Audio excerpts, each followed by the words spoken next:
right, so the list is finally out for Mexico to play the FIFA World Cup. It starts on Sunday, this Sunday, and that's one, two, three. It's 5 days from now. And so I think it was yesterday or 2 days ago. Sorry, I lose track of time. Yeah, they finally released the list where it's an interesting list. I mean, I'm not too like depressed about it, but there are two couple things that I think is missing from Mexico's list. So we start off with like both Santiago Jimenez and Lainez. So here's my issue with leaving those two players out. So we have five forwards. We have Funes Mori, Vega, Martin, Lozano, and Jimenez. And to be honest, when you look at them, it's basically three forwards and two wingers, right? I mean, I guess Vega could play the striker, but maybe he could. But my point is that Martin. So apparently Tata only has options for only three forwards. Raul, I don't remember exactly when he played the last time. I do not remember when he played last time. The only thing is, I think what Tata's thinking here is he's thinking, why? Like, I need to take this guy because he's the most, I guess, consistent player in England, and he's very technical. And I don't disagree with him with that because I remember it was, I don't know who it was, but I remember Raul gave like a super sick pass to, I think, Atunya during the World Cup qualifiers. I think it was against Jamaica, I believe. So yeah, Raul can definitely be a playmaker when he sits back and he lets the midfield and the forward and his wingers go up. But here's the issue. The issue is that he hasn't been playing. He hasn't been consistent. But then he takes Herrera, who hasn't been playing in Houston. So that's another issue. But this is the forward issue. Excuse me. So Santi in Europa League, he's been scoring non-stop for his team as a substitute primarily. So Santi, why, I don't understand. He's like the next Chicharo. He's literally the next, like you could compare him to Chicharo, especially in his early days, when he used to come off the bench for Manchester United and score. And Santi, I feel he's able to make similar runs like that. I remember when he came off the bench, he would always try to break that offside trap that the other team was putting, and he would always get into good scoring positions, or at least close to the goalie. So I guess my point is, like, let's say against Poland, first game, I think it's one of the most important games actually in the whole group, because if we beat them, we can lose to Argentina. That Argentina game is a whole nother story, but let's see what happens. They might get too confident in it, but that's another conversation. So we have Argentina, who has like a 38 game unwinning streak, which is crazy. And then we have Saudi Arabia, who has been basically each of their friendlies, they haven't been bad opponents or anything, but they have been tying a lot, like 0-0-0. So that means they are very heavily focused on defense. You can think basically like a little bit like Atletico Madrid, but they're not scoring either. So I think they're just really gonna huddle just to at least get draws. So it's gonna be tough for Mexico, because Mexico, I think, has that issue when they face the United States. The United States, they always kind of bunker down sometimes, and Mexico has trouble with those opponents not opening them up, right? Anyway, so, okay, we got lost track there. But basically, my point is that Funes Mori scored last week, right, in the friendly before this. And now we have our final friendly on Wednesday. Against who was it? I don't know why I can't remember. Sweden. So Sweden, they kind of play. I would say they do play similar, pretty similar to Poland. But here's the issue. The issue is okay. Raúl, Henry, Funes Mori, but no Santi.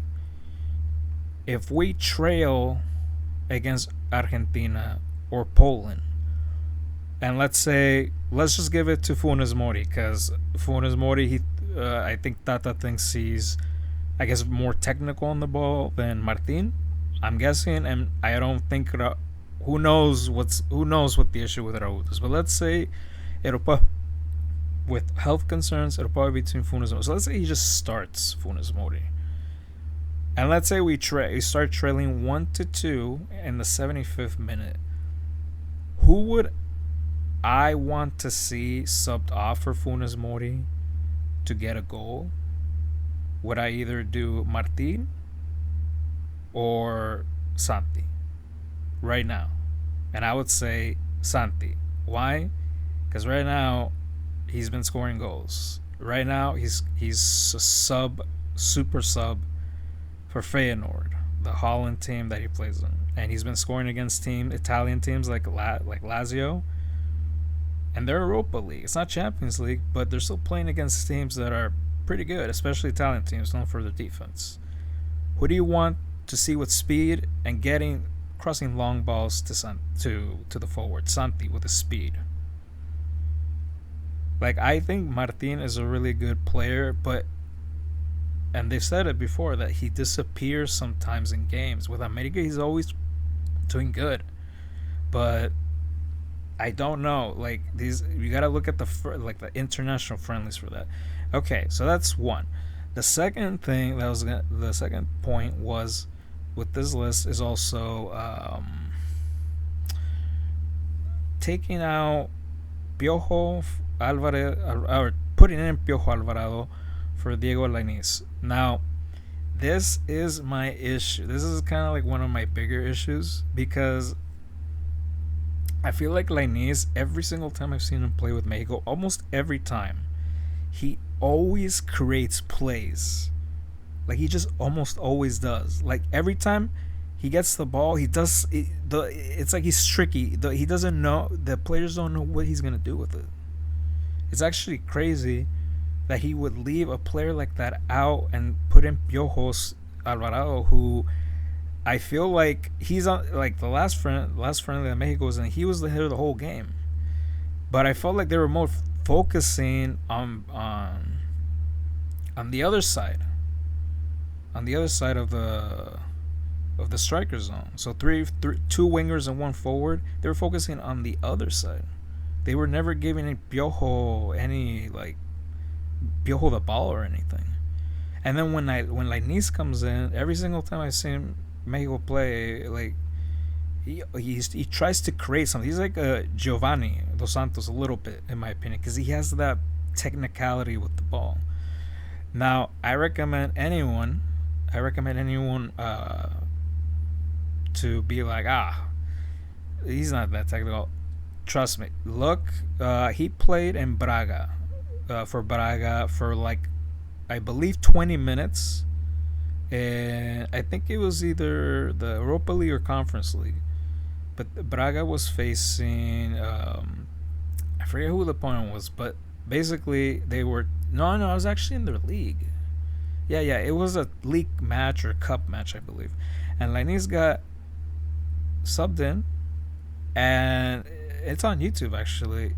Basically, he would get the ball, and he always knew what to do with it. And if he ever lost it, he would always like fight back to get the ball. It was like crazy. And I think you could also say maybe Lainez he might not be starter, but super sub at least. You could make arguments he could start, but super sub for reals. When we go to the World Cup with Mexico, we need players from the bench that need to, if we go down or there's a tie break, like 0-0, extra time, we need players off the bench that are gonna make a difference. That are gonna change the game somehow and not just give us the same old.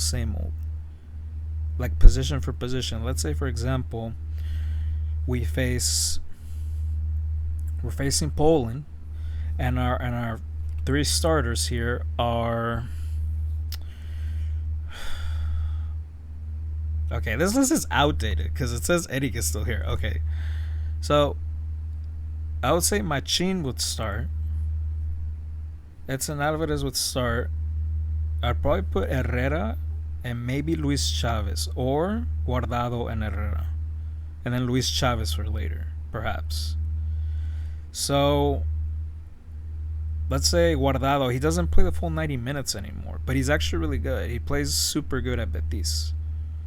Like almost in every single time, Pellegrini has always put Guardado with the former player of America, Guido Rodriguez. He always, almost always does well in those important matches.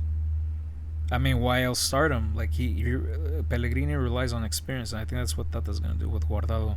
But he's not gonna play the full 90 minutes. He can't because of age. So he's gonna sub in Luis Chavez. Does Luis Chavez, and I like Luis Chavez, but does Luis Chavez change the game, or does they give old same old? Honestly, I feel like it wouldn't matter. It depends on Tata's tactics. Does he want to keep going, same old, or does he want like instead of subbing Luis Chavez, he subs in Acuña in that position? Because Acuña, I like. He actually reminds me of Lainez, and that could be a reason why they left Lainez out, because Acuña kind of like does what he does a bit. So I'm actually kind of surprised. Johan Vasquez, I love this guy. He's always been one of like my, like ever since he went to Genoa, he's been like after the World Cup for I think sub 20, sub 21, 22. He's always been good. The only problem is he hasn't been playing with Cremonese. He's always been on the bench with them. Maybe in the beginning he wasn't, but Cremonese is in the last position in the Italian league. In the Serie A, they're like in last place, 18, 19, 20, and he's benched. So I don't know why Tata's bringing him in. We already have so many defenders that can play center back. If we start with, for example, Cesar Montes and Hector Moreno, I'm saying this only. I don't agree with, or I don't agree with this issue, or actually Cesar Montes and Moreno. Sorry, I think that would be Tata's. So if one of them get injured, who would he put as sub? He could actually put Edson in that position, and then put I don't think who else, but okay, all right, okay. So if those two, well, yeah, if you get two, well, you put Nestor, or do you give Johan who hasn't played? That's the problem. Even though he plays in Europe, and Nestor, even though America didn't reach the championship, I do feel like one of the reasons why America was good at their success was because they had a solid center back in Araujo. Now, he has made mistakes, and those mistakes have cost goals in the past, but I still believe he should be in there. But anyway, those are my biggest two on why. I feel like Lainez should have been there, and could have been there, like not super like confident, but I feel like he definitely deserved a spot on here. Like I would take out Luis Romo. Like this guy. We have many other central midfielders who can take his position. Or I guess he would, if Edson gets taken out or injured, he would probably be in that position. And I guess the biggest thing is Santi not being there. That's the problem. Big problem. That's the biggest. It's not a problem. It's just more of a disappointment, because I think he's young, extremely young. How old is he? Really quick, 21. Imagine going to the World Cup at 21. All right, guys. See ya.